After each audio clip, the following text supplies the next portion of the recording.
Alright guys, आज बहुत ही popular question लेके आए हैं आपके लिए। पॉपुलर क्वेश्चन एज इन हर बच्चे के मन का सवाल, हर बच्चे की दुविधा, हर बच्चे के क्राइसिस मैनेजमेंट को। एज इन हर बच्चा हमें क्लास में भी, अदरवाइज भी, व्हाट्सएप पे भी, कॉल पे भी एक ही क्वेश्चन पूछता है, सर नोट्स मेकिंग करनी है या नहीं करनी है? आईएएस पीसीएस के एग्जाम के लिए नोट्स मेकिंग कैसे करें? इतना ज्यादा सिलेबस है, इतना कुछ पढ़ने को है, एंड टाइम पर हम रिवीजन कर ही नहीं सकते अगर नोट्स हमने बनाए हैं नहीं बनाए हैं। तो बिल्कुल सही बात है। तो ऐसी सोच वाले बच्चे क्या करते हैं, नोट्स मेकिंग शुरू कर देते हैं। बट प्रॉब्लम यहां आती है, वो नोट्स मेकिंग जो करते हैं वो राइट फ्रॉम द बिगिनिंग शुरू हो जाते हैं। एनसीईआरटी के भी नोट्स बनाते हैं, न्यूज़पेपर के भी बनाते हैं, करंट अफेयर मैगजीन के भी बनाते हैं, स्टैंडर्ड बुक के भी बनाते हैं, और साल के बाद उनको पता लगता है कि भाई हम तो हार्डली एनसीईआरटी के नोट्स कंप्लीट कर पाए हैं, स्टैंडर्ड बुक्स तक हम पहुंच ही नहीं पाए। अब ना हमें स्टैंडर्ड बुक याद हो रही है, ना पढ़ी जा रही है, ना जो नोट्स बनाए हैं वो भी इतने लेंथी हो गए हैं कि अगर बुक 80 पेजों की है तो 100 पेज के तो नोट्स ही बन गए, तो फिर फायदा क्या?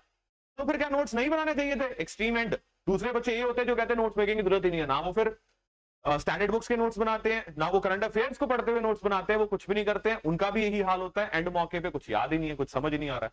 तीसरी कैटेगरी के बच्चे होते हैं जो कहते हैं कि हैंड रिटन नोट्स नहीं चाहिए, डिजिटल नोट्स चाहिए। वो डिजिटल नोट्स में लगे रहते हैं, नोट्स मेकिंग के फ्लेवर लेना शुरू कर देते हैं। ऐसा उनको लगता है जैसे अगले साल हमें क्या एग्जाम नहीं देना, एक बुक पब्लिश करनी है।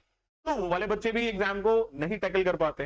तो भाई फिर स्ट्रेटजी क्या चाहिए? नोट्स बनाएं या ना बनाएं? न्यूज़पेपर के बनाएं, करंट अफेयर्स के बनाएं, एनसीईआरटी के बनाएं, स्टैंडर्ड बुक्स के बनाएं, किसके बनाएं, किसके ना बनाएं? अगर बनाएं तो डिजिटल बनाएं कि हैंड रिटन नोट्स ही बनाएं A4 साइज पे? तो कैसे नोट्स आपको चाहिए, कैसे नहीं चाहिए, कैसे बनते हैं नोट्स, सारे विद एग्जांपल भी आपको देके बताऊंगा कि ये टॉपिक है भाई, इस टॉपिक में देखो ऐसे नोट्स बन सकते हैं आपके।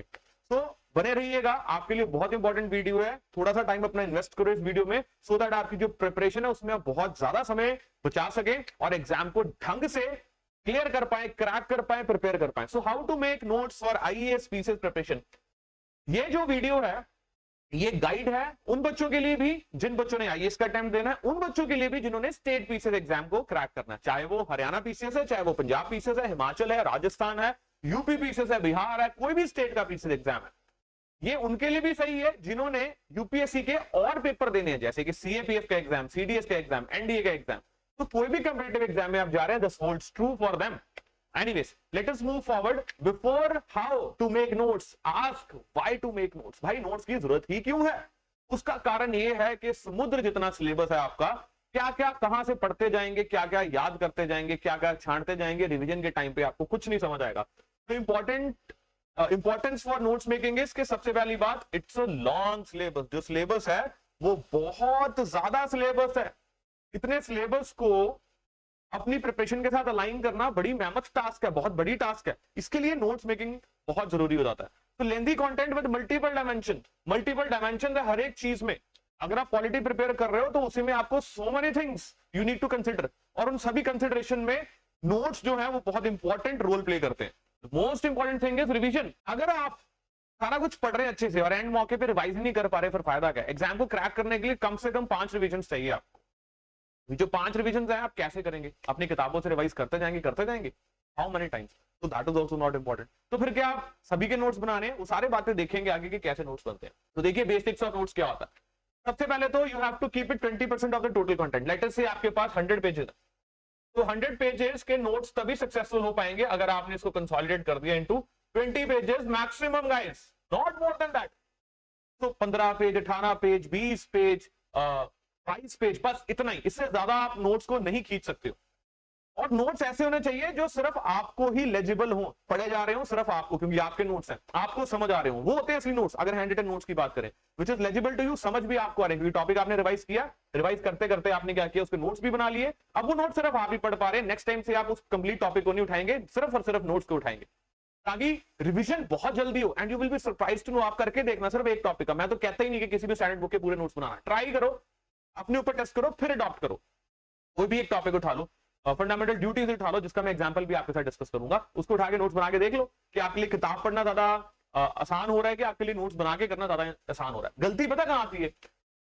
नोट्स बुरे नहीं है, नोट्स बनाने वाले बुरे हैं। नोट्स जिनको बनाने नहीं आते वो बुरे हैं, जिनको पता नहीं नोट्स को यूज कैसा करना है वो बुरे हैं। नोट्स तो कभी बुरे है ही नहीं, आज से नहीं चल रहे हैं, शुरुआत से चल रहे हैं। ये तो मेमोरी ट्रिक है, नोट्स कोई फिनोमेना थोड़ी है। ये एक एसेंशियल चीज है जो हर बच्चे को पता होना चाहिए कि कैसे बनता है, कैसे नहीं बनता है। और प्लेन पेपर आप यूज कर सकते हैं, और वो ऐसे होने चाहिए जो इजी टू रिवाइज है, जैसे मैंने आपके साथ अभी डिस्कस किया। उसके अलावा उसमें भी कुछ आपको और ज्यादा इंपॉर्टेंट लगे तो आप हाईलाइटर यूज कर सकते हैं। इसके साथ साथ हमेशा एक खाली स्पेस छोड़िए कि कुछ एडिशन करना पड़ जाए, अगर आप डिजिटल नोट्स ना बना के हैंड रिटन नोट्स बना रहे हैं। तो leave a small place, I mean to say space, जहां पर आप एडिशंस कर पाए, जहां पर आप ये सारी चीज को समझ पाए, सारी चीज को ऐड कर पाए जो जो आपके लिए वैल्यूएबल है। तो नेक्स्ट देखते हैं बेसिक्स ऑफ नोट्स में एग्जांपल। जैसे एग्जांपल क्या है जी, फंडामेंटल ड्यूटी। क्या एग्जांपल है? Fundamental duty. अब जब हम बात फंडामेंटल ड्यूटी की कर रहे हैं तो फंडामेंटल ड्यूटी एक टॉपिक है which is very much important, और हमें पता है फंडामेंटल ड्यूटीज जब हम पढ़ते हैं तो फंडामेंटल ड्यूटीज का कॉन्सेप्ट क्या है। ये कॉन्सेप्ट ड्यूटीज वाला हमने बोरो किया यूएसएसआर से, सोवियत यूनियन से। अब सोवियत यूनियन कौन थी? एक सोशलिस्ट कंट्री थी, कम्युनिस्ट कंट्री थी। तो राइट्स का कॉन्सेप्ट हमेशा कहां से आता है? लिबरल कंट्री से। ड्यूटीज का कॉन्सेप्ट हमेशा कहां से आता है? सोशलिस्ट कंट्री से। तो उसके अलावा हमें पता है कि ये ओरिजिनली कॉन्स्टिट्यूशन में नहीं थी, किसी अमेंडमेंट के द्वारा ऐड किया गया था। हमें ये भी पता है ओरिजिनली कितनी फंडामेंटल ड्यूटी थी, 10 थी, और फिर 11th फंडामेंटल ड्यूटी किसी कॉन्स्टिट्यूशनल अमेंडमेंट के साथ ऐड की गई। हमें ये भी पता है किसी कमेटी ने रिकमेंड किया था फंडामेंटल ड्यूटीज को। फिर हमें ये भी पता है जब अमेंडमेंट आई, कौन सी अमेंडमेंट आई जो फंडामेंटल ड्यूटीज को लेके आई, उसके बाद हमने क्या नोटिस किया? उसके बाद हमने नोटिस किया कि उसमें कुछ आर्टिकल ऐड किए गए, नया पार्ट ऐड किया गया, बस। उसके बाद 10 फंडामेंटल ड्यूटीज। तो फंडामेंटल ड्यूटीज कैसे होंगे कि भाई यूएसएसआर से हमने अडॉप्ट किया, 42nd कॉन्स्टिट्यूशनल अमेंडमेंट आई, उसने क्या ऐड किया? 51A पार्ट 4 है, बस। स्वर्ण सिंह कमेटी ने हमें ये रिकमेंड किया, and then 86th constitutional amendment ने 11th ड्यूटी को ऐड किया। अब इतना बड़ा जो आपका चैप्टर है उसको आपने ऐसे कंसोलिडेट कर दिया। ये आपके नोट्स हैं, आप चाहे पेन पेपर लेके बनाइए, तो फैंसी नहीं करना। मैं तो चलो आपके लिए थोड़ा फैंसी करके लाया, आपने फैंसी नहीं करना, आपने बेसिक लिखते जाना, बस। फंडामेंटल ड्यूटीज यूएसएसआर, अब वहां ये नहीं लिखेंगे adopted from USSR, borrowed from USSR, फिर यूएसएसआर के भी फुल फॉर्म लिख दी। No, not required. जब आप फंडामेंटल ड्यूटीज पढ़ रहे हैं, आपको पता ही है ना यूएसएसआर क्यों लिखा हुआ है यहाँ पर, you know very well, you need not to write. 51A part 4 है, देखो कितना बेसिक है। Swaran Singh committee, that's it. आप एसएस कमेटी भी लिख सकते हैं, then also you will be able to memorise. 86 amendment, 11th duty. अब 11th ड्यूटी कौन सी है आपको पता ही होगा, तो need not to write down in your notes. अगर आपको रेफर करना है कि कौन सी थी, आप भूल गए, फिर बुक उठा लीजिए। तो नोट्स तो हमेशा बहुत ही क्रिस्प होते हैं, हैंडी होते हैं, ऐसे आपके नोट्स होने चाहिए। मैंने एग्जांपल के साथ आपको समझाने की कोशिश की है। Now of what material should you make notes, किसके नोट्स बनाने हैं? सो सी फॉर एनसीईआरटीज आप सिर्फ हाइलाइटर यूज कीजिए, साइड्स पे मार्जिन होते हैं, वहां पर इंपॉर्टेंट स्टफ आप लिख सकते हैं, अंडरलाइन कर सकते हैं, बस। एनसीईआरटी के नोट्स मत बनाने लग जाना, बहुत टाइम लगेगा। एनसीईआरटी को तो नॉवल की तरह पढ़ते जाओ, इन्फॉर्मेशन लेते जाओ। जब मूवी देखने जाते हो मॉल्स में, कोई थिएटर में, मल्टीप्लेक्स में, तो वहां जाके क्या करते हो आप? नोटपैड लेके जाते हो कि भाई अब शाहरुख खान ने ये डायलॉग बोला, ये लिख लो, अब सो एंड सो एक्टर ने ये बोला, ये लिख लो, ये विलन ने ये बोला। No, you just enjoy. Similarly आपको एनसीईआरटीज भी एंजॉय करते हुए चलते जाना। Then use sides of the books to write the important points as I have already discussed. अब स्टैंडर्ड बुक्स जैसे पॉलिटी, मॉडर्न हिस्ट्री, इकोनॉमी, इनके लिए आपको नोट्स बना लेने चाहिए, जरूर बनाने चाहिए। कैसे बनाने हैं वो मैंने आपको समझा दिया एक एग्जांपल देके। ऐसे आप हर एक टॉपिक के नोट्स बनाते जाइए ताकि it becomes easy for you to memorise things, revise things, multiple times revision. ऐसे नोट्स बनेंगे। So newspaper never make notes. Newspaper में इंपॉर्टेंट इन्फॉर्मेशन आगे तो लिख सकते हो, लेकिन नोट मेकिंग में मत चलना। क्यों? एग्जाम्पल, अगर आपको कार चलानी है, you don't go and start to manufacture the car. आप जाके मार्केट कार खरीद लेते हो। तो जब ऑलरेडी मार्केट में करंट अफेयर के नोट्स आपको मिल रहे हैं, तो आपको खुद क्यों बनाने हैं भाई?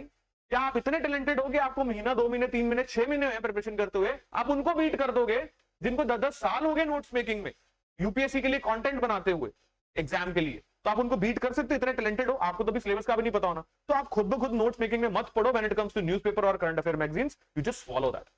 हाँ, based on your experience, previous year के एनालिसिस से आप उसको भी छांटते जाओगे, इस करंट अफेयर में क्या इंपॉर्टेंट है, उस करंट अफेयर में क्या इंपॉर्टेंट है। Is that clear? अब the most important thing, digital notes बनाएं या हैंड रिटन नोट्स बनाएं? सिंपल सी बात है, आपका टेक है कि आपको डिजिटल नोट्स बनाने हैं या आपको हैंड रिटन नोट्स बनाने हैं। मैं तो एक छोटी सी बात आपको बोलूंगा, नोट्स वो कामयाब है जो आपको आपका पर्पस सॉल्व करवा के दे, जो आपको आपकी मंजिल तक पहुंचा के दे। अब मारुति कार अच्छी है कि बीएमडब्ल्यू कार अच्छी है, डिपेंड्स अपॉन यू। अगर आप मारुति के साथ कंफर्टेबल हैं, जल्दी पहुंच जाते हैं अपनी डेस्टिनेशन तक, उस पर चले जाइए। अगर आप ट्रेन में कंफर्टेबल है, ट्रेन में जाइए। अगर आप मर्सिडीज में कंफर्टेबल है, तो उसमें up to you entirely, destination पर पहुंचना है। हाँ, एडिट एडवांटेज जरूर होता है डिजिटल नोट्स का कि आपकी चीजें घूमती नहीं है। अगर आपको कुछ जानना है कि यार इसके मैंने नोट्स बनाए हैं, नहीं, आप सिर्फ कंट्रोल F दबाते हो और वो लिखते हो, आपको पता लग जाता है नोट्स में कहां कहां वो चीज आपकी दी गई है। So it is quite I mean easy, plus आपको बहुत हेल्पफुल होता है। लेकिन अगर हम बात करें हैंड रिटन नोट्स की, उसका एक बेनिफिट होता है कि पिक्चर मेमोरी रहती है आपकी, यार मैंने उस पेज पे राइट हैंड साइड पर ये चीज लिखी थी एरो डाल के, फिर आपको याद आ जाती है। डिजिटल नोट्स में ये याद वाली चीज नहीं होती, because you only scroll scroll scroll. वहां पर ऐसे नहीं है कि मिड ऑफ द कॉपी पे साइड पे मैंने ये लिखा था, ऐसा होता है ना याद करते हुए, तो वो चीज वहां मिस होती है। तो आप एक काम कीजिए, आप स्टैंडर्ड बुक्स के लिए, स्टैटिक के लिए you make hand written notes. When it comes to current affairs जैसे पीआईबी, गवर्नमेंट स्कीम्स होगी या और कोई इंपॉर्टेंट इन्फॉर्मेशन, उसके लिए आप क्या कीजिए, डिजिटल नोट्स बनाइए। डिजिटल नोट्स के लिए मैं आपको एक एप्लीकेशन का नाम दे रहा हूँ, विच इज एवरनोट्स। तो एवरनोट आप डाउनलोड कर सकते हैं, फ्री वर्जन है उनका, फ्रीली अवेलेबल है, पैसे भी नहीं देने पड़ेंगे। डाउनलोड करके उसको बेसिक वर्जन को फॉलो कीजिए। अगर आपको लगे बहुत बढ़िया तो चाहे फिर पेड वर्जन खरीद लेना, whichever you are comfortable. So you can follow both depending upon your comfortableness. Both have their own advantage, जैसे मैंने आपके साथ डिस्कस किया है, and then you can follow both depending upon your comfortableness, उनकी अपनी एडवांटेज। करंट अफेयर्स के लिए digital notes, and for static you can use A4 sheet. तो go for hybrid model, hybrid model adopt कीजिए, ever notes ले लीजिए and A4 sheets पे आप नोट मेकिंग करते जाइए। अब किसी का भी कोई क्वेश्चन होगा नोट्स मेकिंग के, तो नीचे कमेंट सेक्शन में आप मेंशन कर देना, मैं उसको रिजॉल्व कर दूंगा। So guys, that was all for notes making video, and courses के रिगार्डिंग कुछ डाउट्स हैं, कुछ भी जानना चाहते हो तो नंबर्स पे कॉल कीजिए। We are just a call away, सिर्फ एक कॉल अवे है आपसे। You can call and talk to the counsellors with respect to your preparation, या कोई भी आपका डाउट हो। Thank you.